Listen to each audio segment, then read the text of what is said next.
zdaj snema. Ok, Ja, še samo tebe smo še čakali, zdaj lahko štartamo. Super, hvala. jaz predlagam, da začnemo. Dama in gospodje, toplo pozdravljeni.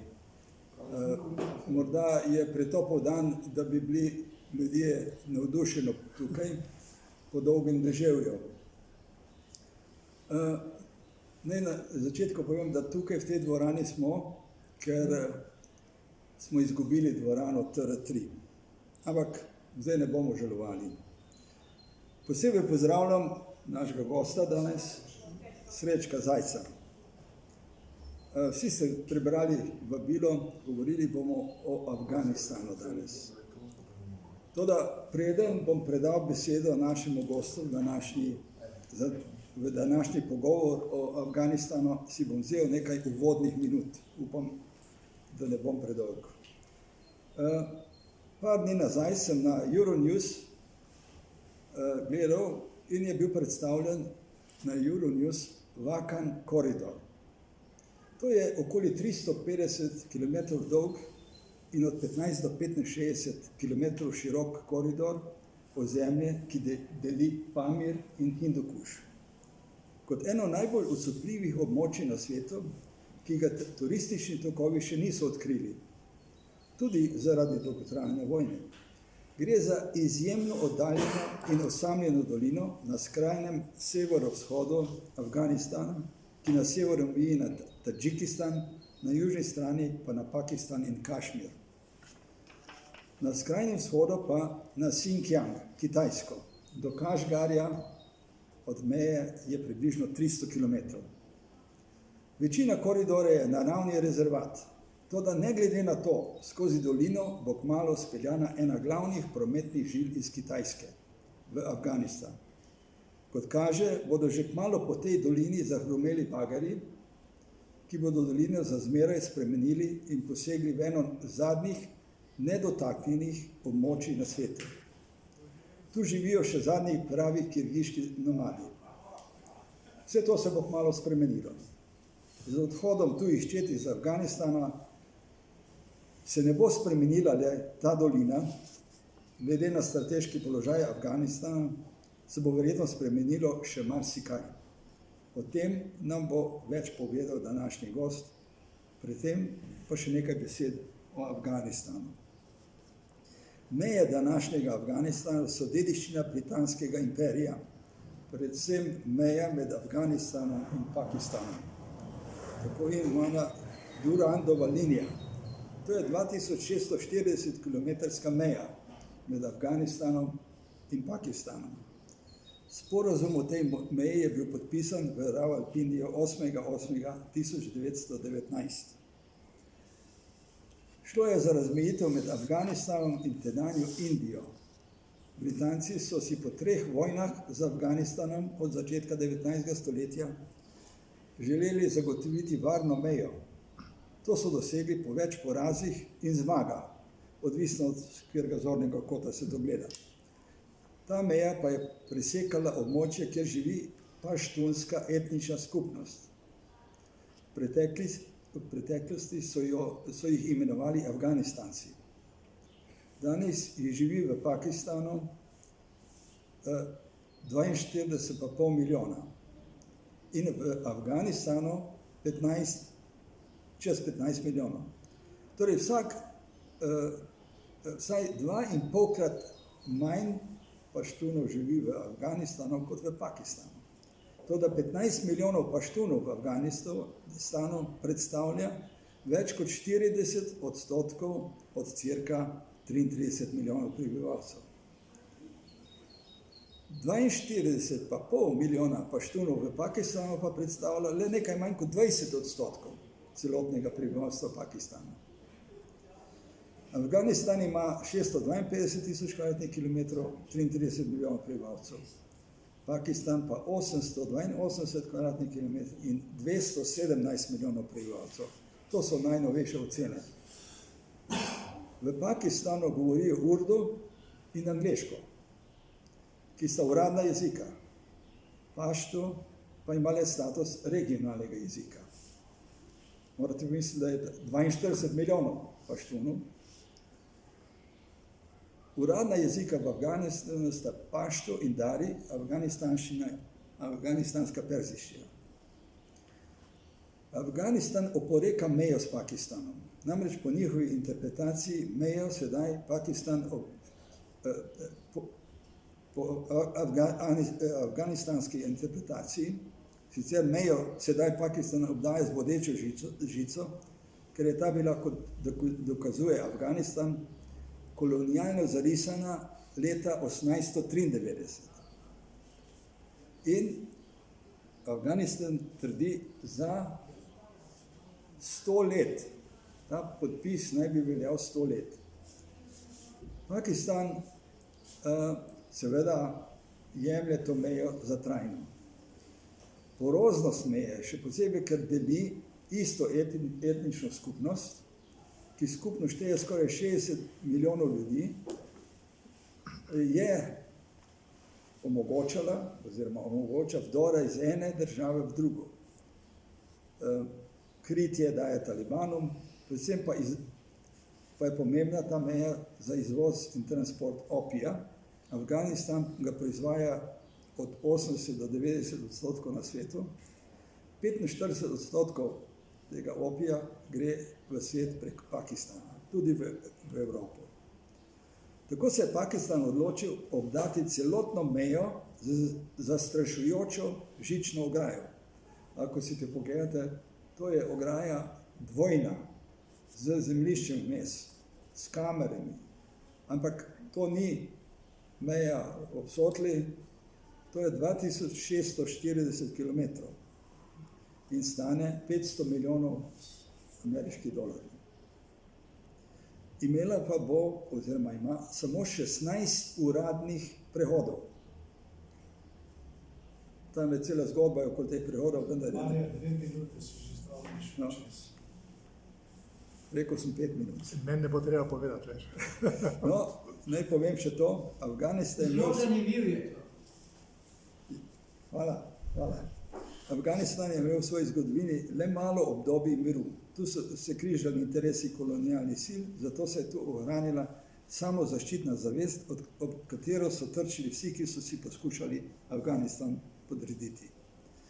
Po skoraj 20 letih vojne oborožene intervencije ZDA in Zveza NATO uradno umikata svoje zadnje vojake. Okoli 9600 vojakov iz skupno 36 držav, ki sodelujejo v NATO operaciji odločno podporo, bo državo zapustilo na simbolni datum 11. septembra. Naši fantje so se že vrnili. Torej, da zaključim, če se vrnem na začetek mojega razmišljanja, komu zavezniki prepuščajo ali prepuščamo Afganistan, ali je mogoče špekulirati o prihodnosti Afganistana, bo ostal kakšen pečat po odhodu, razen rjovečega železja, uničene vojaške opreme, kot v filmu Charlie Wilson's War. Bodo paštuni še vladali v Afganistanu? Kje so v tej novi situaciji talibani ali talibi?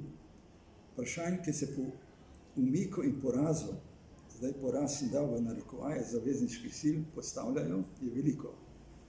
Verjamem, da bo naš današnji govornik nakazal, kaj se Afganistanu obeta v bližnji prihodnosti.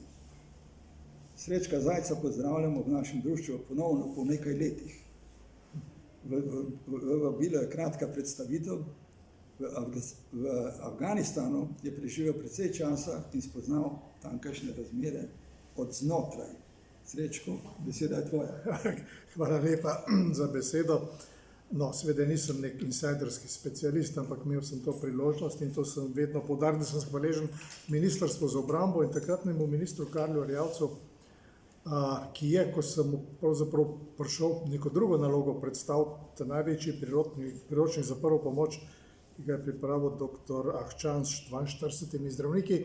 In ko prinesem to v kabinet ministra, pride on in pokojni gospod Bogataj, prideta z odbora za obrambo in me pogleda minister Erjavc, pravi, povej, a lahko kaj drugega naredimo v Afganistanu, kakor to, jaz imam poln kufer tega odbora za obrambo.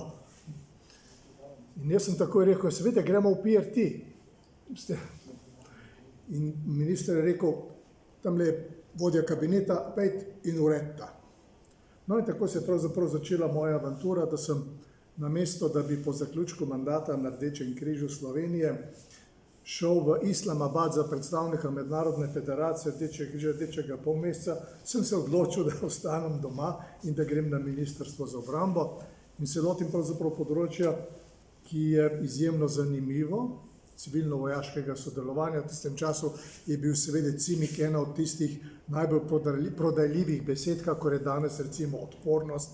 Danes vsi prodajamo odpornost, takrat so vsi prodajali CIMIK. No in potem sem opravil tudi usposabljanja in podobne zadeve in pripravil načrt, ne da bi pravzaprav prav dobro vedel. Imel sem pa še en močan osebni motiv, tega moram priznati.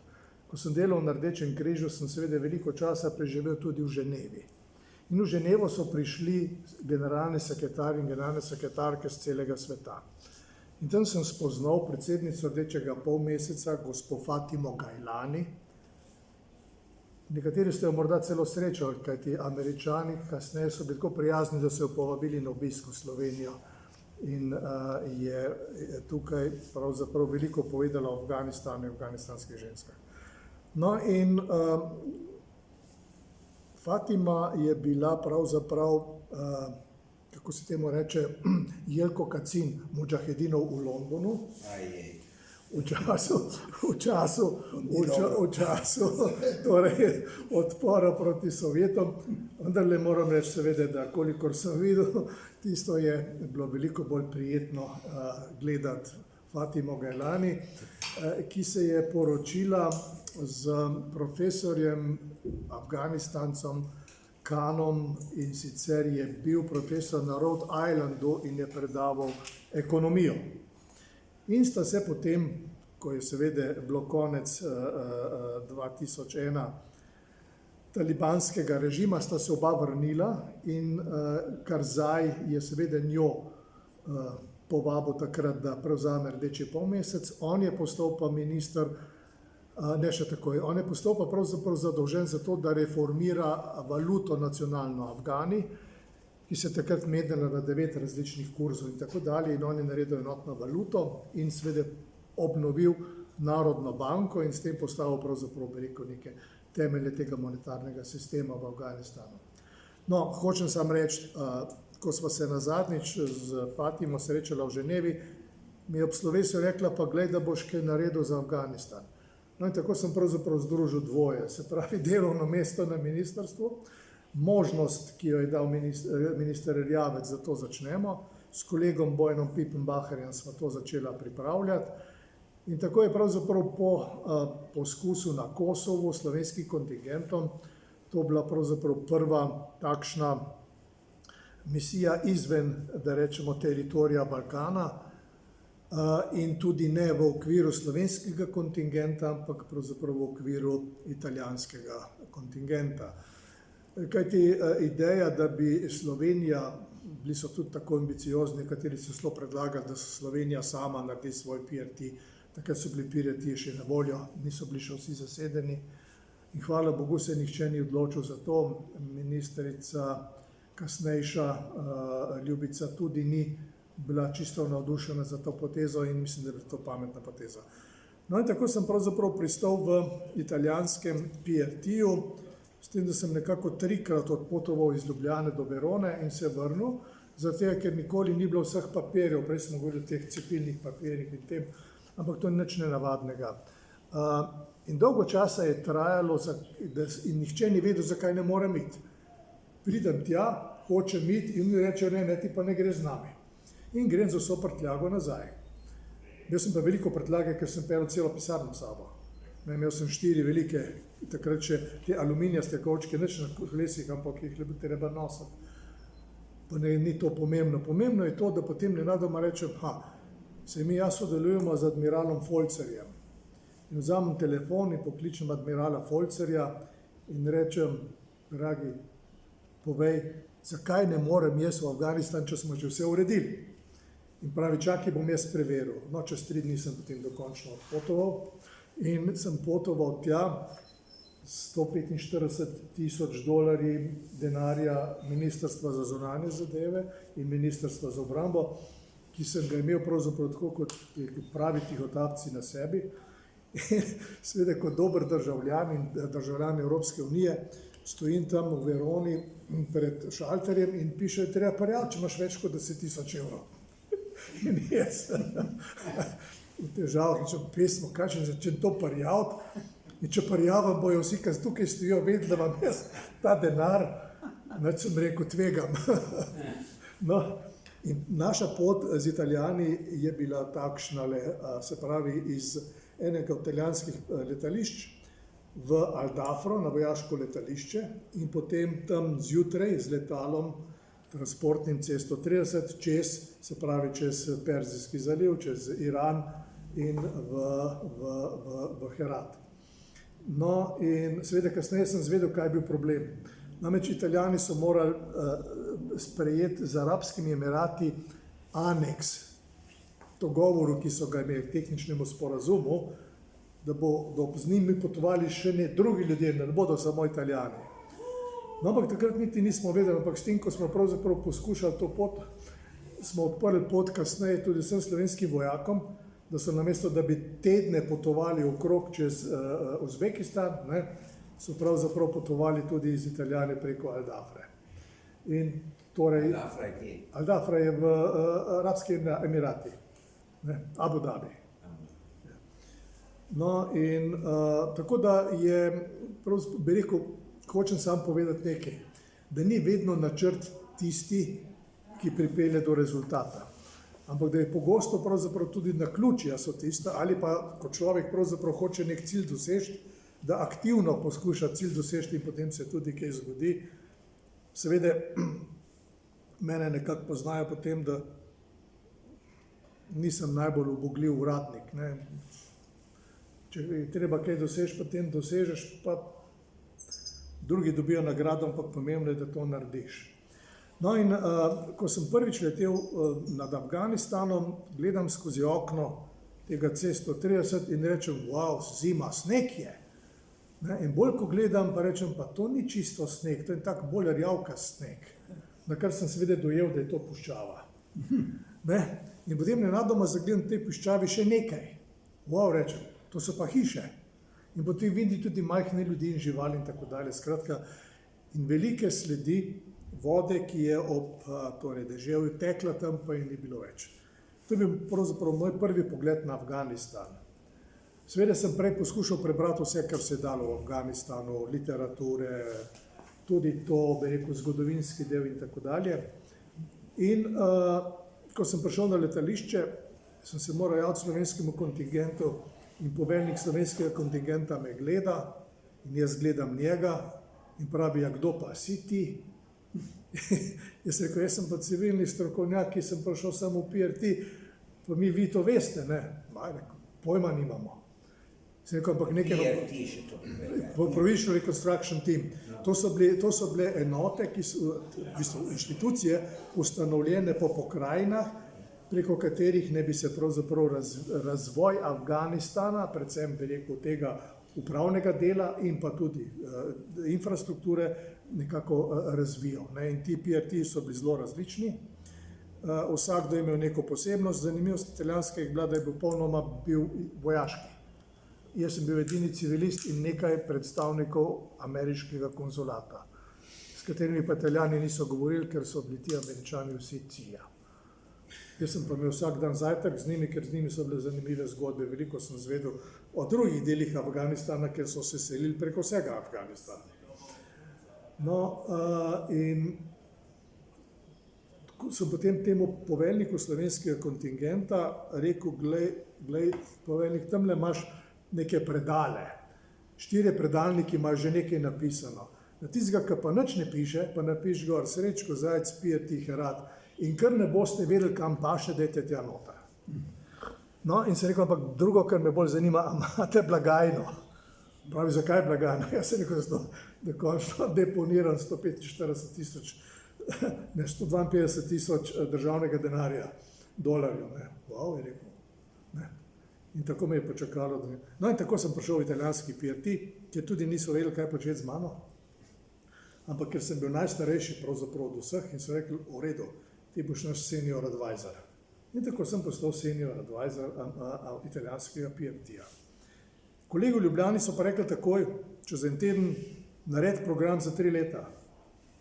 Se rekel, čakajte, vi ste, ne razmišljamo enako, jaz sem tukaj šele prišel, ne vzem italijanski program pa nareče slovenskega.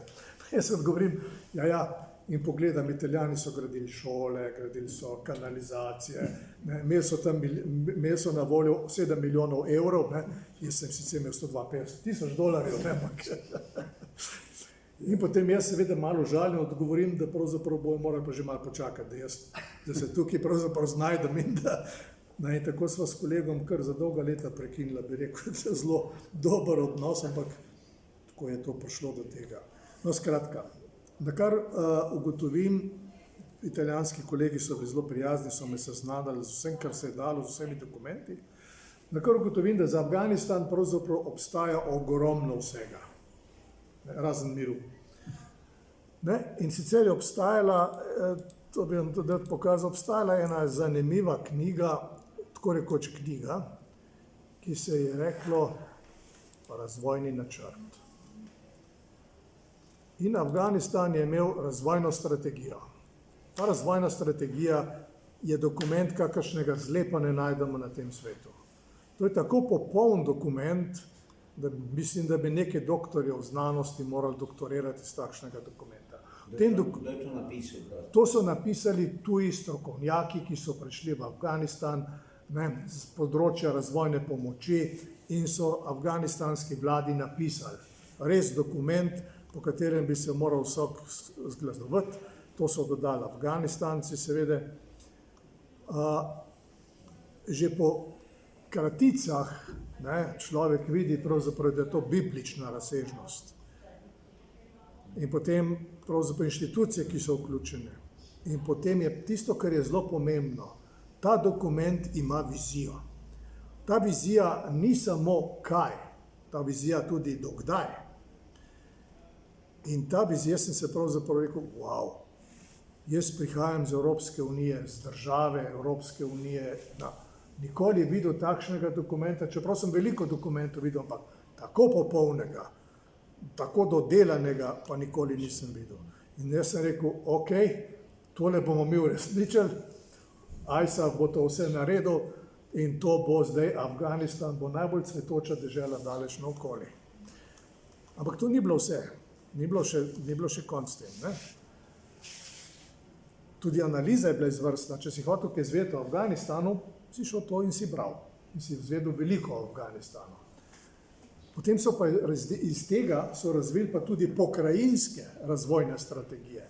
Se pravi, vsaka pokrajina je morala pod vodstvom guvernerja izdelati natančno vizijo pokrajine. In tako je imela tudi pokrajina Herat svojo vizijo. In jaz vzamem tisto vizijo in jo berem in radoma rečem, tukaj je Slovenija. In ker je ministrica Jelešičeva organizirala audiokonferenco in je rekla, da moram priti, se moram povezati in da moram govoriti, sem rekel, Marja, kaj če me zdaj tukaj pravzaprav ponuditi. In najdem noter nekaj zanimivih projektov. En od teh projektov je bila seveda razvoj veterinarske fakultete in cepljenje živali vseh polnomadov ali kučijev. To niso nomadi, ampak so polnomadi z pokrajine Herat. Šlo je za veliko 1000 živali. In jaz ne vem, druga stvar, ki se mi je zdela zanimiva je, zdelo se mi nekako, bom rekel takole z Martinom Karpanom sitno, ko sem videl, da vojaki našega kontingenta počnejo v Camp Areni, to je letališče, eno samo stvar. Se usedejo v Humveeje in se peljejo lepo počasi okrog in se pripeljejo nazaj, parkirajo Humvee. Jaz sem rekel, ampak ti vojaki so visoko sposobljeni, to oni bi morali kaj delati, ne delati to, kar bi lahko delal pravzaprav kdorkoli, ki ga naučiš na tem svetu. in sem potem najdel pravzaprav, da so začeli razvijati OMLT-ji, se pravi enote, ki so usposabljale afganistanske torej varnostne sile, bodi si, bi rekel, poseben program je tekel preko Evropske unije, so bili policaji, drugo so bili pa seveda vojaki. In potem je bilo še nekaj takih projektov, kot je bila univerza, ki mi je bila všeč, ne? In jaz seveda takrat, ko me ministrica vpraša, kaj, jaz si strelim, ne? Veterina, to je za Slovenijo, ne? In zraven je bila takratna direktorica, ki je zdaj v Novem mestu, podžupanja, kaj je, znana gospa Vida Čadonič-Špelič. In jaz nisem videl, da je ona zraven. In pravi Ljubica, ja, saj Vida je z mano, ona je takoj sprejela to. Pismo si reče, jaz niti nisem vedel, bo to šlo, kako bo šlo in tako naprej. Ampak jaz sem skočil, zdaj sem iščel vodo. In na kar seveda sem takore, bi rekel, pripravil te 3 projekte začetne. In sicer zato, ker sem ugotovil, da ta veterina je pravzaprav en pomemben projekt. Pomemben projekt zaradi tega, ker sem ugotovil, da kmetijska fakulteta na Univerzi v Heratu, to je najmlajša univerza, pa velika univerza, in da torej pokrajinska oblast in predstavniki ministrstev ne komunicirajo med seboj. In sem rekel, to je pa morda odličen povod, da jih spraviš skupaj. In tako je bil pravzaprav oblikovan ta projekt pomoči torej skozi cepljenje teh živali. Se je pravzaprav speljal projekt, ki je imel 2 cilja. Prvi cilj je bil ta, da se povečate inštituciji, ki do takrat nista govorili med seboj. Ko smo jih zbrali skupaj na sestanku, sem ugotovil, da se skoraj da ne vejo drug za drugega, ampak stikov nimajo. In druga stvar, ki se mi je zdela pomembna, je ta, da so imeli veterinarji v Heratu veliko željo, da bi imeli samostojno fakulteto za veterino. Kajti oni so morali študirati v Kabulu, zdaj iz Herata v Kabul je daleč in tudi nevarno in tako dalje, in so hodili študirati v Indijo. Kar je logično, namreč gre za to, da seveda imajo podoben pristop, podobna zdravila in tako dalje. No, in zato tudi nismo težili k temu, da bi jih pošiljali v Ljubljano na študij, ampak smo jih pripeljali samo sem na obisk s pomočjo ameriške ambasade, oni so financirali ta obisk in so si ogledali, kako izgleda veterina v Sloveniji. Tam je bila pa pravzaprav potem stvar narejena tako. Kupili smo avtomobile, kupili smo vakcine, kupili smo opremo, kupili smo vse to in potem smo seveda sestavili ekipe, ki so potem opravile in so morale poročati vsak dan, kje so bile, kaj so upravljali in tako dalje. No in drugo, poslali smo dol seveda 2 slovenska veterinarja, oba iz Slovenske vojske, ki sta nadzorovala ta projekt. Tako je bil začetek. Potem pa smo tudi opremljali začetne laboratorije na fakulteti za kmetijstvo takrat, če v želji, da bi seveda to postala fakulteta za veterino. Seveda ni bil to samo naš prispevek, ampak tudi naš prispevek. In ko sem po drugi misiji odhajal, je bila ustanovljena fakulteta za veterino v Heratu in temu lahko rečemo slovenski uspeh. Mi smo opravili potem še skoraj da drugo vakcinacijo, pa smo je prekinili, zaradi tega, ker se je zgodilo to, kar nihče od nas ni pričakoval, da je Dutch Committee sklenil sporazum z afganistansko vlado, da bo za plačilo opravil cepitev vseh živali, polnomadov v Afganistanu. In zato smo potem se rekli, če bodo oni to za plačilo, potem pa mi ne moramo tega več delati brezplačno. No, ampak fakulteta je že bila in jaz moram reči, da še danes imam stik z nekaterimi od teh in stvar deluje.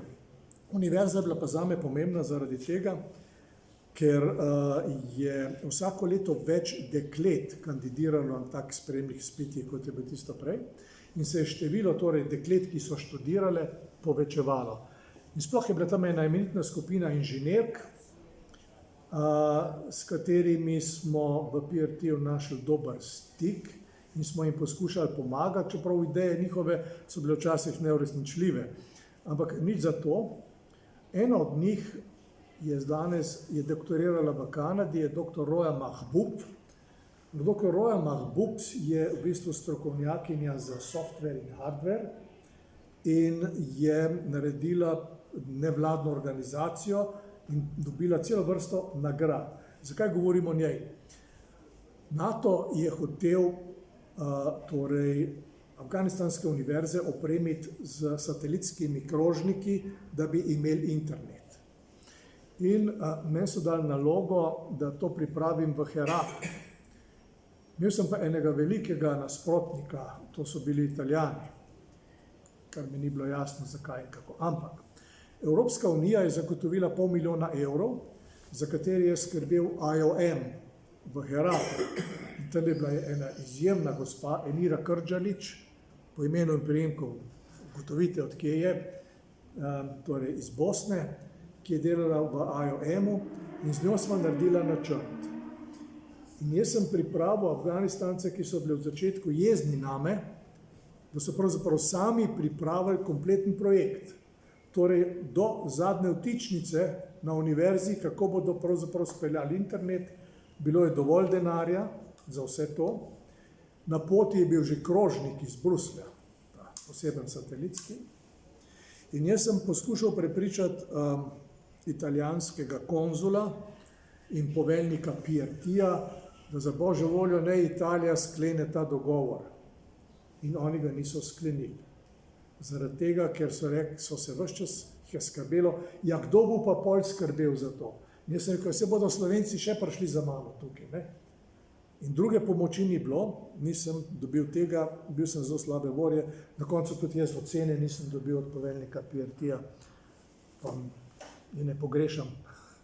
No in nažalost potem iz tega projekta ni bilo nič, ampak ostala je ta dobra povezava med NATO-om in med Rojo Mahbub. In oni so jo poslali na tečaje v Belgijo, poslali so jo na tečaje v Anglijo in v bistvu je pravzaprav skozi to zrasla vsaj ena oseba v Afganistanu, ne, ki je danes, bi rekel, če pogledate na spletu, Roja Mahbub z 2 ojema, je gospa že, ne, ki ima velik potencial za afganistanske žene in za to, bi rekel, osvoboditev.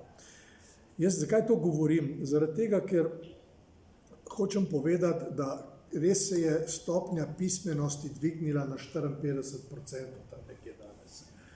Ne? Ko sem prišel, je bila bistveno nižja in to lahko pripišemo pravzaprav tej misiji, taki in drugačni, vsemu temu, kar se je zgrnilo v Afganistan, da so pravzaprav dosegli 2 napredka. En je na področju splošne izobrazbe in drugi tudi na področju zdravstvene oskrbe. Tukaj se je pravzaprav nivo bistveno dvignil v primerjavi z letom 2001. Vendarle to ne zadošča za potrebe države, o kateri smo govorili prej. O kateri ste povedali. Problem zame, eden večjih problemov v misiji NATO je bil pravzaprav to, da je nazadnje sodelovalo 50 držav. Ampak povedal sem en primer. Tisti hip, ko si hotel se dotakniti nekega nacionalne meje ali nacionalnega denarja, se rekel, stop, to pa ne. This is our national business. Najbolje je bilo sodelovanje z Američani, moram priznati. Z Civil Affairs smo sodelovali v Šindandu in potem tudi v Faraju, kamor smo kasneje tudi slovenske civilne funkcionalne strokovnjake pošiljali v Faraj. To je bil ameriški PRT. Torej, prav s tem 2 PRT-jima smo imeli največ dela in največ stikov in moram reči, da ameriški pristop mi je bil veliko bolj pri srcu kot italijanski, ker pri Italijanih sem moral kakih 14 dni iskati dokument, za katerega niti oni niso znali povedati, kakšen je tisti dokument, ki ga potrebujejo. Dokument je bil preprost, je bilo pravzaprav soglasje poveljnika slovenskega kontingenta, da pridem jaz tja, s čimer da soglasje tudi poveljnik PRT-ja. Ampak sem našel nekje na ISAF Secret en vzorc, za dva Angleža, ki sta potovala po Afganistanu, sem rekel, pa to bo tisto. In hočem reči, v takšnem konglomeratu 50 držav, 50 različnih pristopov, je pravzaprav težko pričakovati, da bo iz tega nastala nova, prenovljena država, kot je Afganistan, ki ima sama zase dovolj težav. Dovolj težav in preprosto ne more razpasti tako, kot je razpadla Jugoslavija. Preprosto ne more, nima potencijala za tak razvoj, kot ga vendarle ima Jugoslavija, vsaj ta del, recimo, rečemo šolstva in zdravstva, ki je bil vendarle zelo razvit tudi prej. In tisto, kar je, da ima poleg te delitve na posamezne, bi rekel, nacionalne skupnosti, kot so recimo Hazari, ki so šiiti, ujeti znotraj sunitske večine, ne, in so pravzaprav bili pogosto tarča bodisi talibanov, bodisi pravzaprav paštunov. Po drugi strani paštuni, ki so pravzaprav največje pleme na svetu razdeljeno med dve državi in za njih meja ne obstaja. Ne. In zato je to, kar je prej Marjan povedal, pravzaprav ta žica, je nekaj hujšega kot tisto, kar je tam dol, ampak zelo spomina na mejo med Avstrijo in Češko. Nekoč me je Mladinsko gledališče povabilo, da sem pisal potopis o njihovem potovanju do Krakova in potem smo prišli na avstrijsko-češko mejo in smo bili Taufer, pa Rači iz Kranja, pa še dva in smo tam stali in čakali, da nas bodo spustili čez. In vidimo enega zajčka, še dva sva bila potem, ne, ki poskuša priti z češke strani na avstrijsko stran, ne, in to je bilo tako, se je rekel, dve žici, vmes pa seveda prostor za prevoz. In mi začnemo ploskati in spodbujati tistega zajčka. Naš odhod seveda na Češko se malo podaljšal, ne glede na to, da je imel voznik ta velik Cezar, pa te veliko pakungo vegete, ker to je bilo tisto, kar je bilo treba dati cariniku, da smo pravzaprav prišli iz avstrijske na češko stran. No, ampak hočem reči, ta, bi rekel, svobodoumni duh nas je tako prijel ob tistem zajcu, da smo ga seveda spravili na avstrijsko stran, ne. No, ampak hočem reči, to je nekaj, kar seveda ti ne bodo sprejeli. Zdaj, ko pa govorimo o talibanih, saj vemo, da so torej upor proti sovjetskim silam, ki so jih Afganistanci sami poklicali na pomoč. Ne. Komunistična partija se je ustrašila, da ne bo obvladala vsega tega, pa jih je poklicala na bratsko pomoč in bratska pomoč je imela potem 120,000 glav in zgradili so ceste, ki so bile meter debel beton, zato da so lahko seveda dovolj težki tanki vozili čez. Hočem reči, potem je seveda sta in Pakistan in Amerika izdatno podpirala mudžahedine. Ne. In ti mudžahedini so seveda dobili tudi v tistem trenutku izjemno pomembno orožje, ne, to so Stingeri, ne, z njimi so seveda ruskim helikopterjem, ki jih je v Heratu, tam je eno pokopališče tega, ogromno. Ti si prej omenil, ne. Eno tako pokopališče smo si ogledali v Heratu, drugo pokopališče je bilo v Šindandu. To so dejansko spomeniki neumnosti, bi rekel, in tudi na drugi strani zlobi, ki smo jo sposobni pravzaprav proizvesti. In zato takrat nihče ni opazil, verjetno zato, ker so bili pravzaprav bolj osredotočeni na to, kako učinkovito mudžahedini pravzaprav končujejo sovjetsko ero v Afganistanu, ko so se pravzaprav iz Kvete in iz Medres začeli širiti ti ekstremni islamisti. Ne? In ti ekstremni islamisti so zelo hitro, leta 1996, Kveta v Pakistanu, ja, Balučistan, to je še vedno središče pravzaprav tega ekstremizma, ki zdaj ponovno prihaja v Afganistan in seveda se širi skozi Kandahar in Helmand, ki sta tudi poroznik in je lažje priti. In tudi imajo tam bistveno več zavetnikov, pa ne samo zato, ker je tam pravzaprav jedro pridelave opija. Zdaj, ko smo pri opiju, ne vem, nekateri smo že v tistih letih, da se spomnimo, da je nekoč sta bili dve drugi državi vodilni na svetu v pridelavi opija. To sta bila Turčija in Makedonija.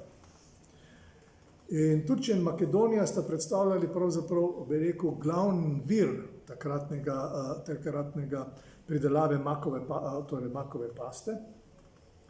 In kaj se je potem zgodilo? V nekem trenutku, ko je v Turčiji nastopila vojaška diktatura, so ugotovili v Združenih narodih in v Ameriki hkrati pravzaprav, da je pa morda to priložnost. In Združeni narodi so pripravili program, Američani so dali pa denar. Vojaška diktatura je pa izvedla to, pravzaprav program omejene proizvodne maka. Torej tako, da so omejili na tisto količino, ki je potrebna za farmacijo, vse ostalo so pa pravzaprav različne. Potem se je pa to preselilo v Zlati trikotnik, če se spomnite, Burma, Laos in Tajska. In od tam se je pa seveda preselilo v Afganistan. Skratka, problem opija ni to, da so Afganistanci pokvarjeni in to pridelujejo, ampak če sem jaz kmet in moja družina šteje 20 ust, moram jaz to družino nahraniti, to je moja dolžnost. In kako jo lahko nahranim? Ja, tako da pridelam nekaj, kar se zanesljivo proda. Ker imam majhenko zemljo, preostanek moram vzeti v najem. In če sem vzel v najem, sem dolžen najemnino. In če sem dolžen najemnino, me čaka kazen. Skratka, te zadeve ne moramo gledati pravzaprav z drugimi očmi, kot z očmi, njegovimi očmi. Z očmi tega človeka, ki je pravzaprav prisiljen, da edino, kar lahko proizvede, je tisto, kar tudi lahko zanesljivo proda. In ko so začeli projekt, torej ISAF, in so začeli en projekt, ki je bil nadomestiti mak z žafranom, saj vemo, trak kot žafran, in Iran je zraven eden največjih pridelovalcev žafrana.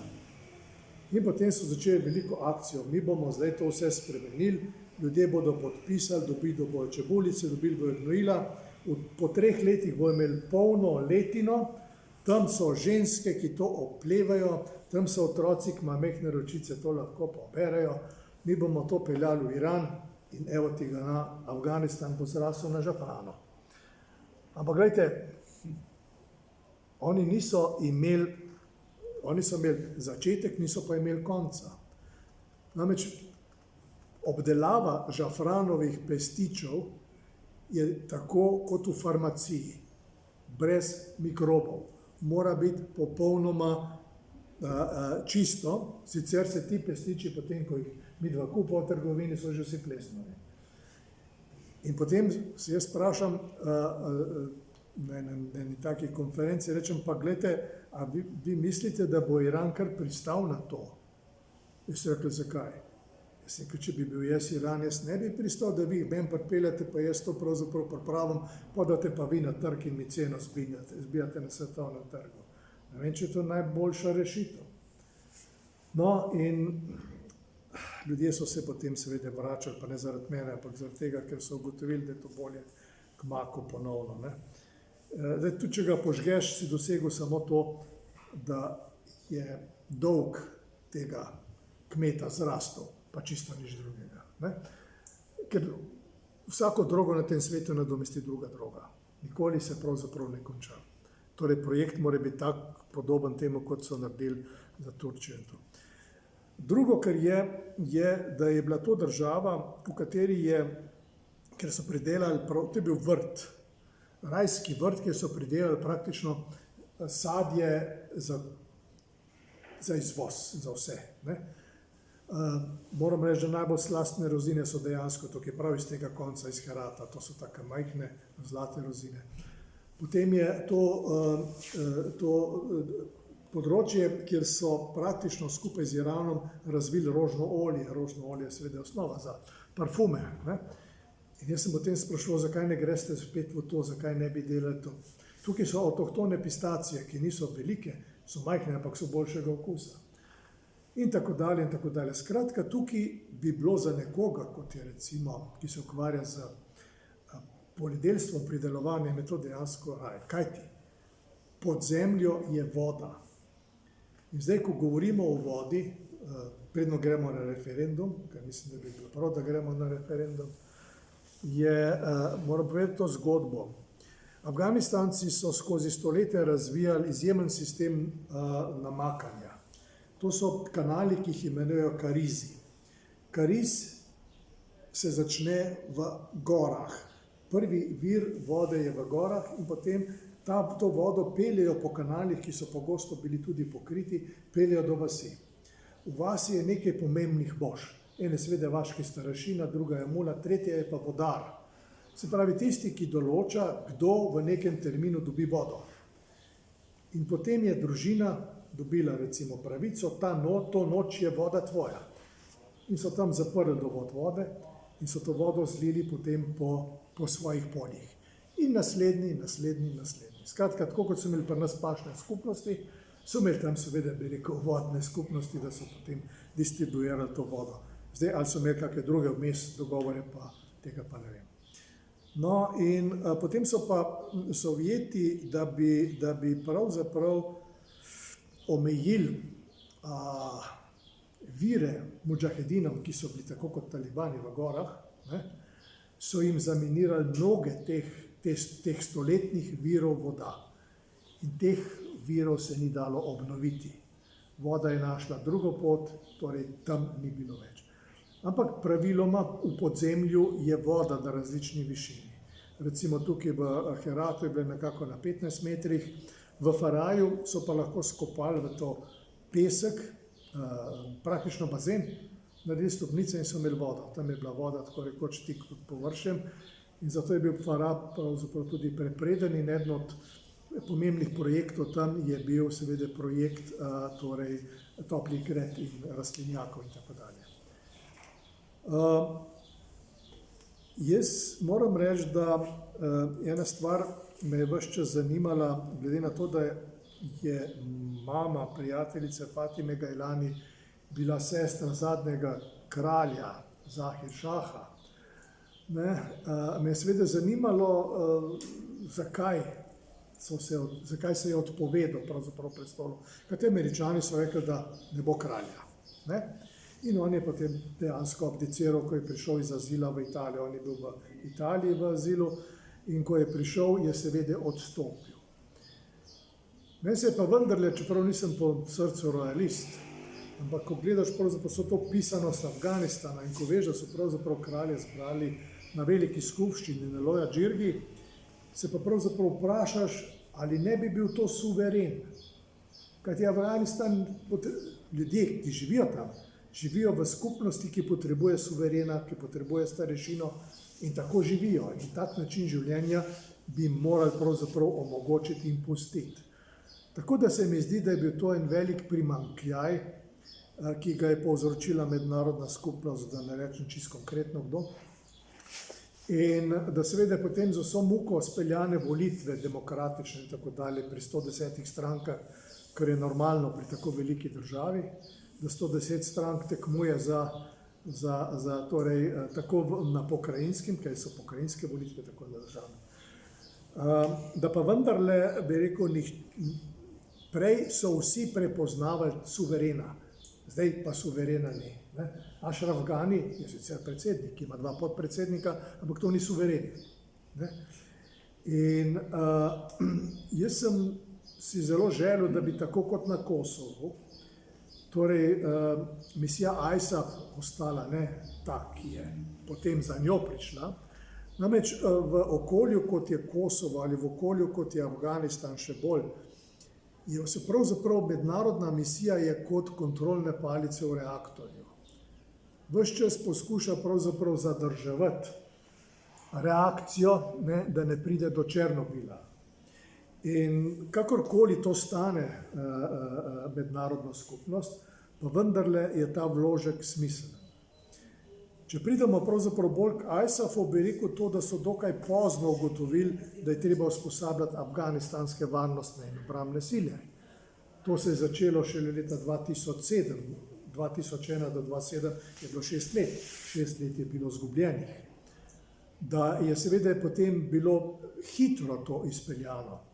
In da ne moreš pričakovati, da bo prišlo pravzaprav do hitrih sprememb na hiter način, če recimo položaj polkovnika stane $3500. Ni potrebna moja sposobnost, ni potrebno moje znanje, potrebno je bilo $3500, ker je bilo še vedno cenejše kot poroka, ker poroka je bila $10,000. Ne? Tako da, če si hotel postati torej, polkovnik v afganistanskih varnostnih silah, si pač iz žepa dal toliko denarja, kajti to ti je prineslo potem seveda druge beneficije, ki so hitro povrnile teh 3500. Ne? To gre zraven. Ne? To, da se na cesti kak tovor izgubi ali pa več tovora, to se zgodi. Ne? Pregled je natančen in to je. Ne? Drugič, mnogi projekti recimo so bili smiselni, mnogi so bili nesmiselni. Italijani so imeli dosti dober pristop, ker so se lotili izgradnje šol, ampak potem so me potisnili v pogajanja z UNICEF-om, kajti UNICEF se ni hotel pogovarjati z Italijani, imeli so nek spor, ker me ni zanimalo zakaj. In ko sem se pogovarjal s predstavnico UNICEF-a, je bilo pravzaprav zanimivo. Ona je hotela samo vedeti, koliko šol bo Italija zgradila na teritoriju v Heratu. Mene pa zanima, koliko učiteljev bo UNICEF usposobil. No in potem, ko nisem dobil odgovora, koliko učiteljev, seveda tudi nisem dal odgovora, koliko šol. Sem rekel, da je pač to projekt, ki je potrjen, kajti projekte je najprej potrdil italijansko ministrstvo za obrambo. Potem je potrdila italijanska vlada in potem je potrdil tudi guverner. Skratka, tukaj so bili 3 podpisi in sem rekel, gledajte, tam pojďte guvernerju, vprašajte, mogoče bo pa dal, ne? Niso bili za izmenjavo informacij, je bilo, bi rekel, pogled nekaterih predstavnikov Združenih narodov, predvsem UNICEF-a, drugi so bili dosti bolj kooperativni, je bilo pač takšno, kot je bilo. Zdaj, da jaz vas lahko, bi rekel, motim še dolgo. Ampak vprašanje danes je bilo, seveda, jaz mislim, da nihče ne zna napovedati, kaj se bo, kako in kaj se bo zgodilo. Dejstvo je, da je Afganistan bogat z rudninami, da je delno bogat z nafto in s plinom, medtem ko so ljudje praktično pokorili 80% gozdov in jih je ostalo 13% gozdov v Afganistanu. Vse ostalo so ali skorili, ali posekali in prodali in zamenjali za kalašnikove. Tako da je praktično Afganistan dokaj gola dežela, razen tistega dela, ki si ga prej ti omenjal, ne? Sploh ta gor in ta konc pravzaprav bolj proti goram. Medtem ko je pa, to je dežela, ki je znana po dragih in podragih kamnih, znana je po rudniku Ajnak, ki je pod Kabulom, kjer so dobili koncesijo Kitajci, ne, in so sklenili pogodbo za $3 milijarde, torej koncesnine, pa se je potem malo zataknilo, ker je bilo to arheološko najdišče in se je Kitajcem zdelo, da zelo dolgo traja brskanje arheologov, ne. In potem je bilo veliko napetosti med afganistansko in kitajsko vlado, ampak prej ali slej bo to.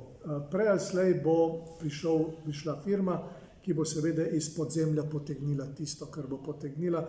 Afganistanci od tega ne bodo imeli veliko, čeprav si to predstavljamo. To je pravilo povsod po svetu. Kamorkoli pridejo ti, ki črpajo podzemna bogatstva, seveda lokalnemu okolju ne pustijo dosti, razen tisto, kar ostane nerešljivo za prihodnost, kot je recimo odpad sovjetskega orožja in tako dalje. Mislim, da je seveda zame je bilo najpomembnejše, vedno najpomembnejše izobraževanje. Ampak izobraževanje je dolg proces. Tudi da dosežeš cilja od danes do jutri. Ti moraš generacije in generacije usposabljati, pravzaprav prevzamejo potem in da pridejo z novimi idejami in da so dovolj drzni in to naredijo. Bi rekel, zdelo se mi je dobro, da polovica Afganistana, se pravi ženske, vse bolj prihajajo tudi na univerze, v fakultete in študirajo in so pravzaprav relativno samostojne, če tudi pridejo v burki. Prišle so v burkah v PRT, pa te burke so odložile, ne? In potem, ko sem jih sprašal, sem rekel, počakajte, ampak vi hodite v ječi. Ne, so rekli, ne, mi smo pravzaprav to razvili eno izvrstno obliko prikrivanja, veste. Mi gremo, danes imam rdečo, jutri imam rumeno, se pravzaprav niti mož ne ve, v kateri hodim. Ne, in ker jim je potem pravzaprav PRT zgradil tudi posebno čajnico, samo za ženske slaščičarno, tako da so se tam dobivale v mestu.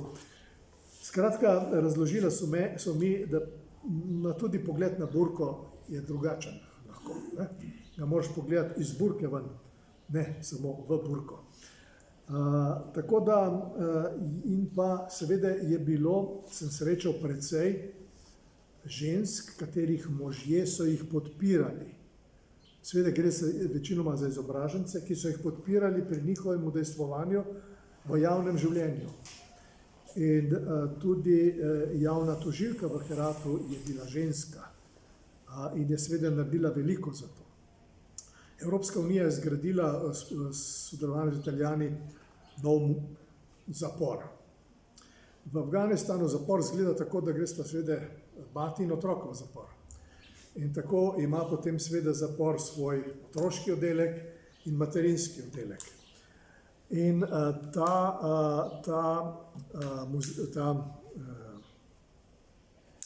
zapor je vodil afganistanski general. Hud moški, je bil prej tudi taliban. Ne, potem pa se je menda odpovedal temu, ne, in potem je postal to in je bil imel čin generala. In že pravzaprav sprejem pri njem je bilo pravzaprav skoraj tako, da bi rekel, nočemo ta zapor. Vendarle smo potem malo povpraševali okrog in tako naprej, nismo dobili nekih slabih besed o tem možu. Nekaj pa me je pravzaprav presenetilo, ampak zdaj ne bom brskal po fotografijah. In ko gledamo to, pridemo v eno krasno sobo, v kateri stojijo, mislim, da je bilo 10 računalnikov, lepo zapakiranih in tako tam.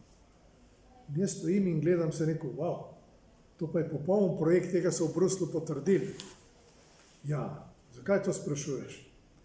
Jaz sem rekel, zato, ker me to malo spominja pravzaprav na one satelitske antene po vaseh, ki smo jih gledali. Kako to misliš? Jaz sem kot ljudi je nepismenih, mi imamo pa tukaj računalnike. Jaz sem rekel, treba je začeti pravzaprav, bi rekel, najprej hoditi in potem naprej. Ne? Se morda je katera od teh tudi pismena in te pač omogočiš to, ampak ne moreš pa dati v program pravzaprav tečaj računalniškega opismenjevanja. Gospe, ko bo končala svojo kazen, bo šla pravzaprav v svojo družino, ker tudi elektrike ne bo imela ves čas, bo imela, ko bo imela. Ampak prej se bo omenil satelitske krožnike, to je tak zanimiv paradoks. 1024 programov satelitskih je bilo vidno. Torej ljudje, ki so tam v vaseh nepismeni, lahko gledajo 1024 programov, ko imajo elektriko, seveda. In hočem reči, če gledaš pravzaprav to razliko, ne, ta blazen ekstrem med ljudmi, ki niso imeli možnosti, da se naučijo brati. In če vzamemo to, da v času talibanov polovica afganistanske populacije sploh ni hodila v šolo. In si ne znamo predstavljati pravzaprav, kakšna vrzel nastane to. Ne? Predno tudi to vrzel zapolniš, tečejo desetletja. Zato sem rekel, da je to izobraževanje pomembno, zato se mi je zdelo malo marno od UNICEF-a, da pravzaprav ni drugače pristopil temu programu. In zdaj, ne vem, ne more razpasti na več držav, tako kot je Jugoslavija lahko razpadla. Zakaj ne? Zaradi tega, ker oni niso imeli ustavnih amandmajev, s katerimi bi potem lahko to naredili. Oni nimajo tega za seboj. Ne? In v bistvu je to pravzaprav nesrečna dežela relativno srečnih ljudi, to moram reči, to niso nesrečni ljudje. To so ljudje, ki živijo s tem, kar imajo, ne? In izjemno gostoljubni ljudje so tudi. Daleč od tega, da bi rekel, da so do tujcev, mi smo bili povsod pravzaprav sprejeti, verjetno zato, ker smo imeli seveda poseben status, ne samo zato, ker smo bili tujci. so izjemno sposobni in so pripravljeni pravzaprav se lotiti vsega, za kar vidijo, ugotovijo, da bi lahko napredovali. Ne? In zato se mi je zdelo seveda smiselno, ampak to nam ni uspelo. Jaz sem celo prišel v Ljubljano s pismom Univerze z Herata, da bi se povezala z Ljubljansko univerzo. In ko sem seveda potrkal na vrata Ljubljanske univerze, potem ni bilo nobenega odgovora več. Hočem reči, za majhno državo, kot je Slovenija, ne, so ta področja, ne, ki jih zdaj omenjam, znanje, pa prej sem omenil veterino, potem je tukaj še medicina, so pravzaprav tista, kjer bi lahko veliko naredila in bi se lahko s tem pohvalila in bi rekla, glejte, tole smo pa mi pravzaprav v našo razvojno pomoč tudi vgradili. Drug projekt, tak je bil zanimiv, že prej sem omenil, da sva sodelovala zelo dobro z dr. Ahčanom, je bila, da v Heratu je bolnica, ki zdravi opekline. In v Afganistanu je veliko opeklin. Nekaj opeklin je nesreč, nekaj opeklin je pa posrečenih nesreč. Se pravi, je nekdo povzročil nekomu to, da se je opekel, večino predstavljalo dekleta, so pa tudi fantje med njimi. No in Japonci so postavili tam kliniko za opekline, ki jo je vodil brat našega v bistvu, inženirja, tehnika Džavada. In ko sem bil na dopustu v Sloveniji, sem šel do dr. Ahčana in sem vprašal, če so pripravljeni na njihovem oddelku pravzaprav nuditi drugo mnenje, second opinion online. Je rekel, nobenega problema, mi smo pripravljeni to delati. Seveda, se smo ves čas tukaj dežurni in ni problem, ne, če nam zagotovite računalnik, bomo mi to delali, ne, bomo delali 1 leto, potem bomo pa morda kaj pričakovali, da nam nekdo nadomesti to delo. Ampak žal je potem prišlo do kratkega stika med tistimi, ki bi morali to izpeljati, in med dr. Ahčanom. Bilo mi je že žal, ker smo hoteli pripeljati tudi zdravnike ali pa peljati naše zdravnike tja, da bi seveda dali določene tečaje. Ne. Drugo je bila vojaška bolnica v drugi bazi, v Kempstonu, in sicer so jo tudi zgradili Japonci s pomočjo Američanov.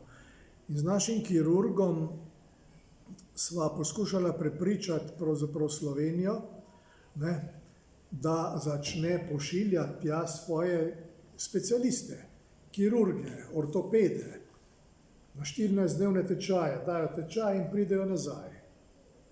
Ampak s to preprosto idejo v Sloveniji nismo uspela. Meni se zdela ideja preprosta, tam je bil tudi del slovenskega kontingenta, imeli so posle, imeli so vse, oni bi to takoj sprejeli. In ker je on ugotovil, je rekel, veš, jaz sem jih zdaj učil, kako sestaviš komolc. Pojma niso imeli, kako sestaviš komolc. In cel kup takih stvari, bi rekel, majhnih na prvi pogled, ampak izjemno pomembnih projektov bi Slovenija lahko prispevala v Afganistanu. In še zadnja stvar, ki je bila pravzaprav neuresničena, je bila pa dejansko razvoj krvodajalstva. Prej sem že omenil, da je bila Fatima Gajlani predsednica Rdečega polmeseca in oni so začeli pravzaprav s krvodajalstvom. In ker sem prišel z Rdečega križa, sem seveda 4 leta intenzivno sodeloval z Zavodom za transfuzijo. In z avstrijskim Rdečim križem. In sem potem takole si zamislil, sem rekel, wow, to bomo pa mi naredili. Ne? Avstrijci, Slovenci, Afganistanci v Heratu, evo, prvo postajo za predelavo krvi, prve akcije krvodajalcev, sicer malo drzno, ampak Fatima in ti so rekli tam Rdeči polmesec Heratu, takoj gremo to. Ko sem prišel s tem predlogom že pripravljenim, je ta predlog tudi umrl. Hočem reči, veliko projektov razvojne pomoči konča tako ali tako, kot zadnji primer, ki ga bom omenil. Delil sem si sobo s poveljnikom Cimik centra in večer se premetava in ne zaspi, pa rečem, Mirko, kaj je? Joj, pravi, tako težavo imam. Sem rekel, kakšno težavo? V problemih sem. V kakšnih problemih? Pravi, glej, se ti veš, da mi plačujemo afganistanskim firmam po fazah, kaj naredijo, to plačamo. Ne? Ampak en poveljnik Zahoda, cele regije, je enkrat obljubil, da bomo zgradili tam en most, ki je vreden €1 milijon.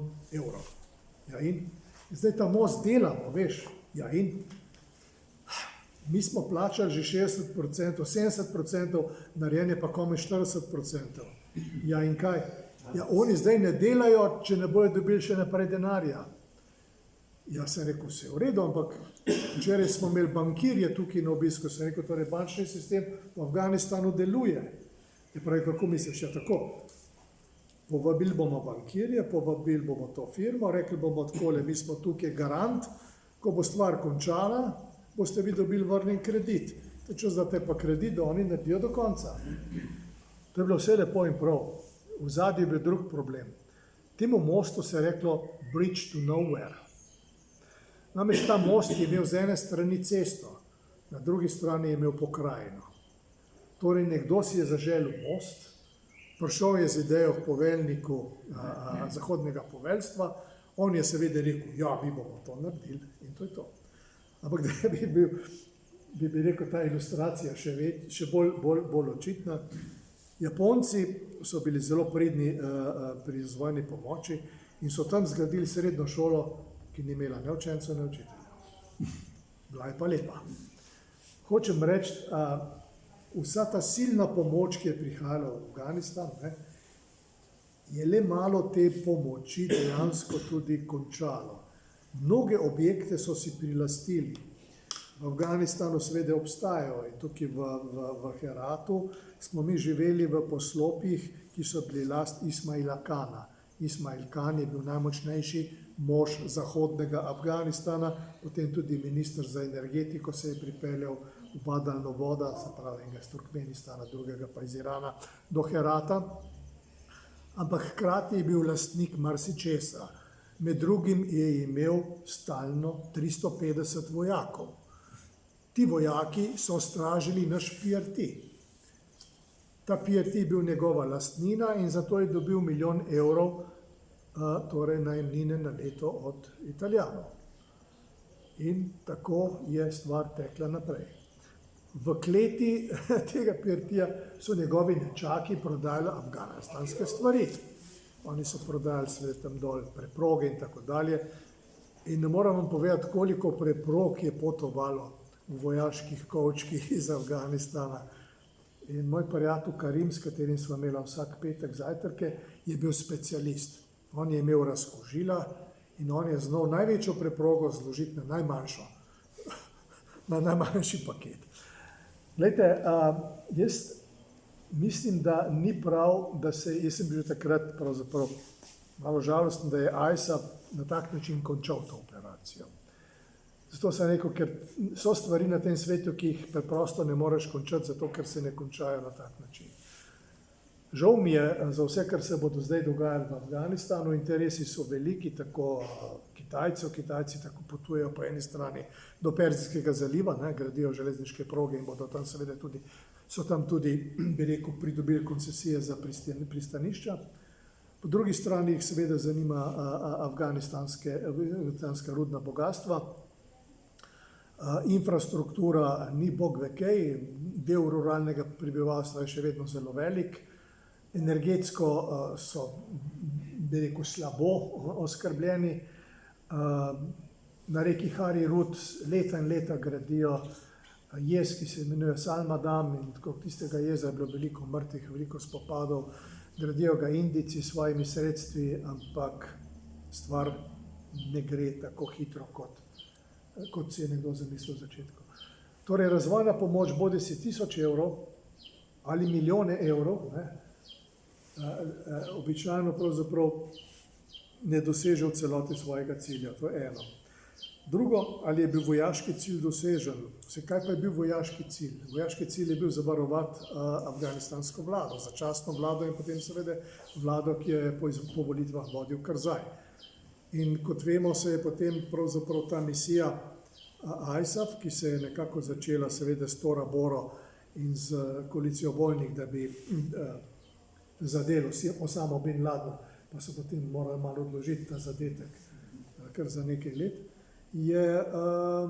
je torej cilj je bil to prvotni cilj, ampak potem se je ta cilj pravzaprav raztegnil zaradi državljanske vojne v Afganistanu, kajti talibani so seveda prodirali navzgor, severna koalicija ni bila dovolj močna, potem so tudi Masuda torej ubili v atentatu, ki je bil, bi rekel, en tak komandant stane v tistih krajih in stvar se je potem obrnila tako, da je bilo treba najprej braniti Kabul pred Afganistanci, pred enimi in drugimi, ne, potem je bilo treba pa braniti pravzaprav Kabul nasploh in se je potem postopno cela misija širila in potem seveda z resolucijo, mislim, da je 1386 Varnostnega sveta Združenih narodov, je seveda NATO prevzel skrb nad celotno operacijo in se potem postopno tudi širil.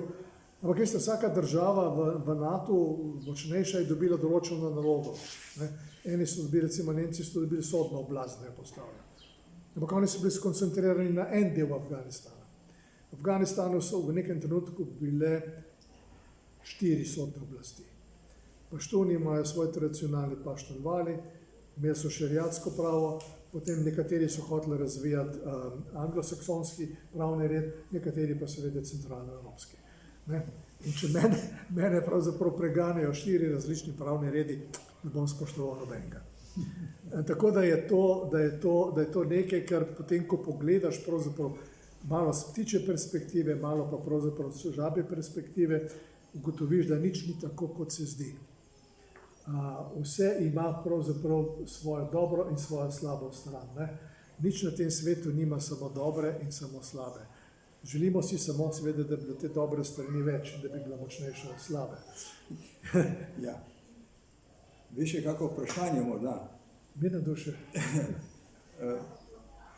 To je bilo zelo bogato izkušnjo, si povedal, ampak vseeno, kaj od tega bo preživelo, ne vemo.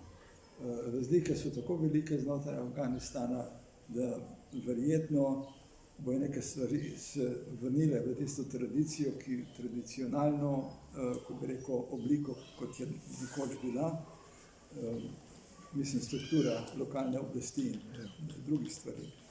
No, pred kratkim sem prebral, če samo kot, da Kitajci so,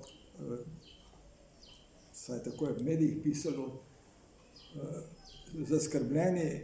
izrazili zaskrbljenost zaradi odhoda tujih sil iz Afganistana. Ker očitno so tuje sile bile tudi neke vrste garante, da so lahko oni investirali. A imam prav? Ja. Se pravi, v to smer gre stvari. Kdo bo garant, bi rekel, neke situacije, ki bo... Ves čas se je vrtel slogan, Afganistan, Afganistanci. Zdaj bodo imeli Afganistanci, Afganistan. Kaj bodo imeli Kitajci, bodo verjetno morali razmišljati, kako zavarovati svoje investicije v Afganistanu, kako pravzaprav bakar in vse drugo spraviti iz Afganistana. Kaj pa drugi investitorji? Tudi bodo morali, tudi ravno tako. Američani imajo svoje torej, zasebne varnostne firme, te zasebne varnostne firme bodo imele velik dobiček tukaj, verjetno bodo Kitajci morali tudi podobno postopati. In tako da ostajajo tam te varnostne firme pridejo in privatne družbe. Kolikor hočeš jih je. To so dobro plačani in tudi slovenski vojaki, kar nekaj jih je bilo, ki so preko mene iskali stik z Američani, zato da so potem kariero nadaljevali v zasebnih varnostnih firmah, ne pa v slovenski vojski, kar je seveda tudi treba razumeti. Plača je čisto drugačna. Jaz sem tole zelo pozorno poslušal. Po 2-letnem vsakodnevnem študiju zadnjih najboljših filozofov, Heidegger, Edmund Husserl, Heidegger pa Rorty Ja. in sem jih nadgradil in tole za predavanje je eno najbolj zanimivih v življenju mojem. Ne, hvala lepa. Zaradi tega, ker kaže, kako je rešiti v Afganistanu. Gospod predsednik našega društva je lepo rekel, da se bodo vrnili nazaj, Afganistancem in tako naprej. Ampak jaz sem, veste, jaz jezik poslušam zavestno. Znano je pa, da ljudje jezik uporabljajo nezavedno in polzavestno. To zadnje je rekel Toporišič, ki je 20 let slovensko slovnico pisal, pa je rekel, zdaj, ko sem jo napisal, pa sem jaz zdaj videl, da sem jaz jezik polzavestno uporabljal. In to je bilo to je za mene učna ura, vaše predavanje. Hvala lepa, mislim. Zaradi tega, ker prvič sem ugotovil, da je Afganistancem vsiljena demokracija, ki jim ne paše. Ne? Ob tolikih razlikah, da ne omenjam ontološke diference, ki ima svoj velik pomen, ob tolikih razlikah je za njih tako kot Anglija, kralj. Anglija je to izjemno bistro naredila, zgodovinsko gledano, ne, in imajo tam to, kar imajo, ne, nekako. Ta vidik je meni tukaj zelo važen, no, da nam je predolg, ne, da bodo še drugi kaj rekli, bom pa jaz skole zakrožil. Tukaj ste vi podal nekaj elementov. Element nima druge podlage, element je zadnja podlaga, spodnji naš. Nekaj elementov, ki jih je treba predelati, ne, oziroma povezati, in je to potem odlično izhodišče, principielno, ne, in lahko vsak dela v svojo korist v Afganistanu in korist Afganistancem. To sem jaz vam pobral dosti hitro, pa tudi dosti hitro bi naprej to razvil, ampak bom nehal zaradi dragocenega časa. Hvala lepa. Afganistanci so sposobni, ne? Mogoče potrebujejo pravzaprav, da jim daš nekaj materijala in so sposobni pravzaprav iz tega narediti tisto. Projekt, ki so ga pripravila dekleta, ženske tako rekoč, na univerzi Herat, ne? Je bil projekt, ki smo ga potem poslali v Bruselj. Se pa sem rekel, žal, zadnja točka, podpis dogovora z Evropsko unijo za tistih $500 000 ni sledil. In to je bil zame, bi rekel, tak hud poraz, ki sem ga moral kar nekaj časa predelovati sam pri sebi, ker preprosto nisem razumel, tukaj je denar, tukaj je projekt, zakaj ni nekoga, ki bi hotel to podpisati. Ne? Seveda pa nisem imel pristojnosti, da bi to naredil, čeprav bi nareč to sam podpisal. Se pravi, jaz se opravičujem, ker lahko veliko govorim, tem jaz se strinjam, ja, bom rekel, ni bilo slučajno. Profesor Toporišič je bil moj profesor. Jaz imam dve njegove torej gramatiki. Ampak bil je moj profesor, tudi profesor dr. Ahac Pirjevec. Ne? In jaz sem imel to srečo, da sem imel profesorje, ki so nas pravzaprav preganjali, da smo razmišljali, brali in da smo gledali okoli sebe. Ne? Pirjevec sem se zelo nagovarjal, da moramo ukrasti knjige v mladinski knjigi, ker vi nimate denarja, knjige so tam drage, nima smisla, oni bo že zaslužili, vi morate knjige brati. No, takrat so bile v glavnem knjige z področja primerjalne književnosti, nekih je bilo v srbščini, od Nolita, drugače so bile pa to tuje knjige. Ampak pustimo to. V Afganistanu bi bilo fajn, če bi imeli knjige, da bi jih lahko ukradli. Zakaj? Ja, zato, ker jim mora najprej fizično obstajati knjiga, da jo lahko pravzaprav vzamejo. Ja. Jaz ne vem, kako se bodo dogovorili, jaz si želim seveda zaradi tega, ker se, bi rekel, tudi emocionalno vezan na te ljudi. Knjigarne so. Knjigarne so, seveda so. Knjige so. Tudi avtori so večinoma v tujini živijo in pišejo v Afganistanu. Nekaj še moramo omeniti, če boste kje po Evropi, recimo, pa pojdite v afganistansko restauracijo. Ne? Moja hčerka je vegetarijanka in ko sva bila v Pragi, sva ves čas hodila afganistansko, ker tam sva jedla tudi vegetarijansko hrano. Kajti to je hrana, ki ima seveda ogromno, imaš lahko meso, ne? Ampak imaš seveda ogromno zelenjave, riža in tega, kar seveda ne diši po mrtvih živalih.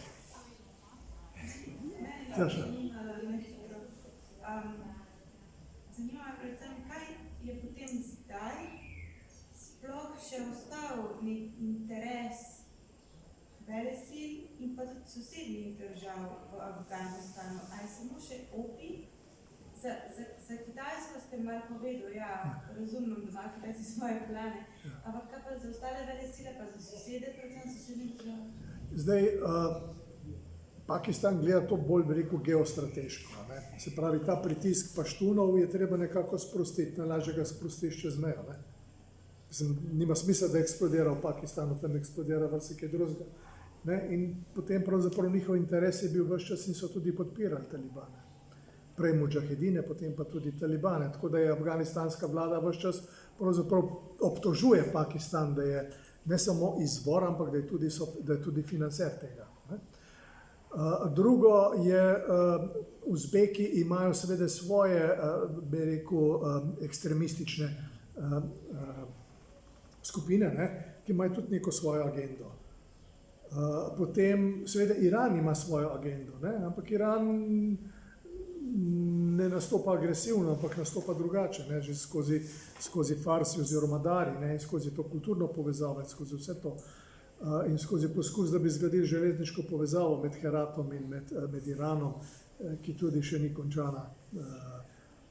Potem tukaj vsakdo ima nek interes. Ne? Ni skupnega interesa.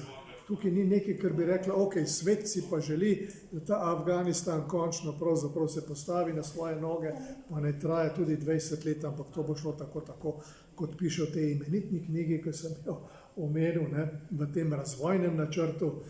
Moram reči, da če bi imela Slovenija, to bi rekel, wow.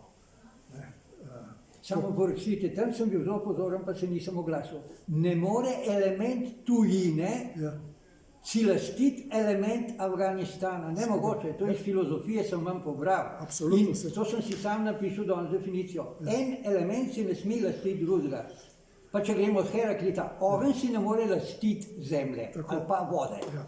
To je filozofsko-politično vprašanje. Se strinjam z vami, zato sem prej rekel, da pač te moji skromni poskusi, da nisem jaz naredil na mesto Afganistancev. Torej, moja volja se ne sme vaše lastiti. To je pa slovensko pravo, ki si lasti voljo drugih ljudi. Ampak da so Afganistanci naredili to zame, tako rekoč, in to se jim je zdel pravzaprav velik uspeh njim in meni. V začetku so bili jezni name, ker so bili navajeni, da nekdo to naredi za njih, potem pa pravzaprav smo bili ponosni drug na drugega. Vse nekaj drugih projektov nam je uspelo. Moja volja je ponosna na vaše volje. To je to je pravo, pravilno, ne pa ne pravo, ko ga imamo tudi. Ja, prvič hvala za vse, kar si povedal. Meni tudi osebno malce, to so se že pregovarjali, sem bil ta 70, sem bil nekaj tednov tam, to je bilo redko in nisem šel tja kot nek hipi, ampak hodilo se na tiste poti. Afganistan je bil Hašistan in ko si prišel iz Perzije, je bilo to šok. Država brez železnice, Perzija je bila po Turčiji že dobesedno cvetela, Turčija je bila še dokaj v zadnji, takrat niso si konci bolj še kasneje, ampak v Afganistanu pa ne. Hašistan, kot rečeno, mimo grede, edini jugoslovanski produkt, redki, ki si jih dobil na tržnici v Kabulu, je bila teketa. No, in še to, da te malo spodbudim, kot Slovencev zavist, videl sem v Bamjanu še pule, isto, kar so prengali. Ampak, ok. Zdaj pa, ker pravzaprav tudi k temi, kaj bo pol, a ne, ker je bil malo naslov. Ti si rekel, vsaka zadeva ima, ne, razne pa. Vendar, pred 3 tedni ali 4 je v zrak zletela šola, 85, večinoma mladih deklet, otrok. Za punčke je bila šola, ne? Punčke, ne? No, in zdaj govorimo, no, zdaj pa to resno zadeva, ne? Sej tega je veliko nasilja, od 34 teh provincij je v 28 so boji potekajo. In Zdaj te sile, ki so prišle na veliko tja, kot nek faktor tudi zaščite ali česarkoli, grejo ven. Zdaj, vprašanje je ogromno in tudi, če se je zdelo, da se bil zelo širok, te razumem, ker pri Afganistanu ni lahko razlagati zadev. Res ne. Kljub temu, simbolično Afganistan nekaj pomeni. Z Afganistanom Ben Kristus nič vedel, razen za hrbte, pa Hašistan pri Hipiji. In potem je šel v Zahod, NATO, ZDA, tja, tam, kjer so že pogoreli Britanci, kjer so pogoreli Sovjeti in tako naprej, je šel tudi tja, osvajati, demokracijo izvažati in se gre ven. Ker pač ni to več neka prioriteta. Zakaj so talibani še vedno tako močni? Odkot jim to? Ker dobro tudi pravijo, da za ta atentat, da niso, oni trdijo, da je talibani zdaj trdijo, da je to neka Al-Kaida, ki ne bi tam še bila. Skratka, izredno nejasna je situacija. Kaj bo iz tega? Bral sem intervju s predsednikom Ganijem pred tednom dni in pravi, zelo pomembno, kaj bo na Pakistan, da bi Pakistan ustavil to pomoč in tako naprej. A sploh kaj vemo o tem? Mislim, a se kaj ve? Zdaj, diskusija je zelo široka. To je ena velika blamaža Zahoda. In tudi od tistih par Slovenčkov, 6 vojakov, ki imamo, kaj smo šli bolj tja, a ne bi ostali, Nemci pravijo se, tudi sami, marsikje v drugi državi pravijo, zdaj bomo pa kaj šli. In vemo, kaj se je vedno zgodilo, ko so šli Sovjeti, etc. No, da ostanemo tukaj. Zakaj, če lahko, zakaj so talibani še vedno tako močni in ali misliš, da je res njihova moč največ odvisna oziroma pogojena in vodena iz Pakistana, ker če je to pol, bi se lahko kaj dalo storiti. Evo, to je moje vprašanje, ker je vprašanje milijarda in tudi to je široko. Kdo financira pakistanske oborožene sile? Račun se podpiše v Washingtonu. Recimo, en velik del, drugo je Peking. Prvi Peking. Ok, Mirko bom popravil. Prvi je Peking, drugi to. Kot pa imaš to? To pa nikoli ne čvala. V redu, ok, moji podatki so stari, novejši podatki govorijo takole. In to je pomembno, seveda, če pogledamo tudi ameriško-kitajski spor, ki je, jaz mislim, da v ozadju tega je seveda razvoj kitajskega procesorja, ki bo nadomestil ameriške procesorje. In torej, bi rekel, izdelava pomembnega digitalnega sveta, ki bo na nek način, bi rekel, samostojen in ločen od tega sveta, v katerem smo mi. Drugo, kar je, seveda, prej sem že omenil, paštuni ni nujno, da so pravzaprav, kako bi rekel, oni so prepričani, da imajo pravico, da to mejo zbrišajo. To, da Pakistan postavlja žice, ne bo pravzaprav spremenilo prav dosti.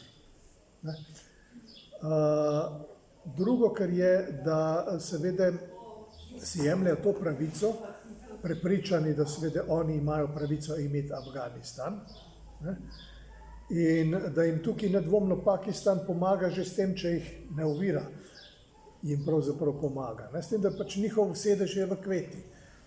Kdorkoli že vodi talibane, jih vodi seveda od tam. Se pravi, ni v Afganistanu, ampak je v Kveti. Ker nekaj imajo sedež od tam. Ja. No, ampak recimo tam je pač nekaj sedež. Ja, samo toliko. Ta žica, zdaj že, ker že obstaja že zelo velik del, to sem na Al Jazeera je objavila, je drastično zmanjšala ta pretok Ja. terorizma z ene na drugo stran. Tako piše. Zdaj, Hotel sem, seveda, ja. poti, Ampak zdaj pa en podatek. Sovjetov je bilo 120 tisoč. To so pravzaprav, bi rekel, nadzorovali samo mesta in glavne komunikacije. ISAF-a je bilo v najboljšem 140 tisoč. Koliko pa je afganistanskih varnostnih oboroženih sil? To je prvo. Drugo, pravzaprav kakšna je njihova motivacija? Tretje, moramo vedeti, da pravzaprav v njihovi kulturi velja nekaj, kar je morda tudi razumljivo. Danes sva zaveznika, ker se meni to splača, jutri bo pa midva, ampak proti njemu, ker se nama bo to splačalo. Hočem reči, te vezi in ta zavezništva se ustvarjajo na zelo pragmatičen način. Ne? In tako da je težko pravzaprav napovedovati, ali bomo midva jutri prijatelje še, ali bomo midva z njim pa tvoja nasprotnika. Tako da je to eno od takih, bi rekel, kulturnih momentov, ki jih je verjetno treba pri tem tudi To upoštevati. je tribalnost. To je tribalna družba.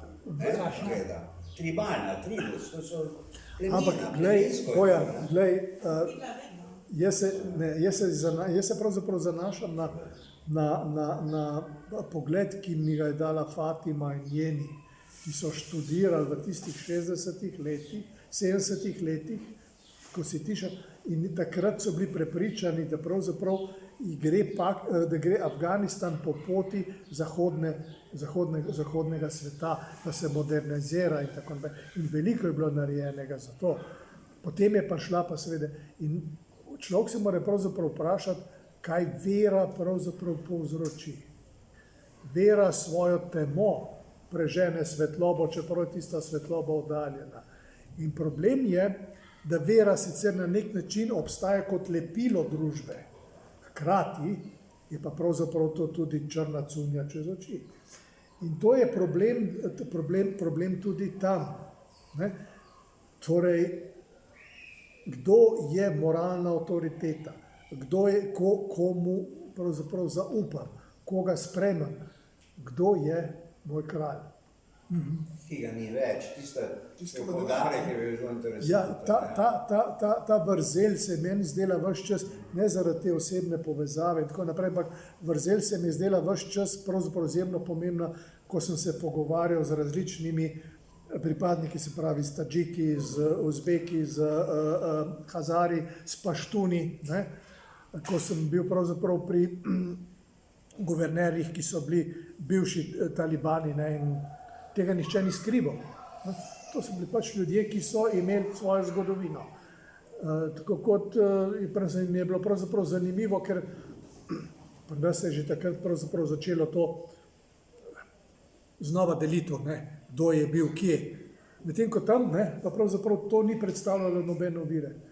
Najbolj nevarno je bilo biti vaški starešina, ki se je odločil in je zbral svojo vaško skupnost in so se dogovorili, da ne bodo več sadili maka.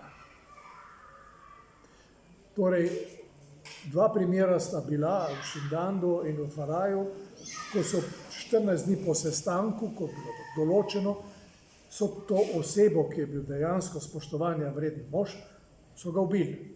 Rekli so sicer, da iz verskih razlogov. Evo, to je to. Verskih razlogov, vsi smo vedeli pravzaprav, da so bili pravzaprav komercialni razlogi. Sam to, vi ste povedali svetovno zgodovino, vi ste povedali profil svetovne zgodovine, to, kar zdaj tle govorim. Sigurno. Sigurno je to. jaz mislim, da smo prebili že vse časovne okvire. Jaz se vam zahvaljujem, da ste zdržali. Ne, to je bilo zanimivo. Jaz se želim res od srca zahvaliti za to. Res je bilo zelo zanimivo. Seveda, to je taka tema, kot je tudi Bojan rekel, to je milijon vprašanj. Spretno si se izognil tisto, kaj bo, ker te res ne vemo. Mislim, odgovor, če bi ga vedel, bi ga dobro prodal. Ne, vi ste ga že povedali, samo elemente je treba zbrati. Nekaj dobro, predvsem žal mi Vi je. ste podal že elemente. Meni je žal, da je prišlo do tega, da je Afganistan v taki situaciji, kot je. Ne? Čeprav ima, bi rekel, potencijale, da bi se lahko v 20-30 letih nekaj spremenilo pozitivno, nikakor pa ne v tem času. In ja, strinjam se s svojim kolegom, obveščevalcem, ki je tam preživel kar nekaj časa in je meni vedno rekel, prav veš, Afganistan je peskovnik velesil. Ja. To je peskovnik velesil in tudi malih sil, ki smo sodelovali pri tem. Ne da bi se spraševali, pravzaprav kaj puščamo. Kaj puščamo. Ampak tukaj je v zadnji računica, Jaz lepo mislim, da je prosim. to ne. bila res.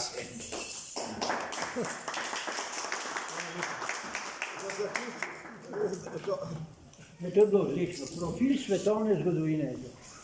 Ja, pa še nekaj, moram reči, da ISAF je zame ena največjih lekcij, ki jih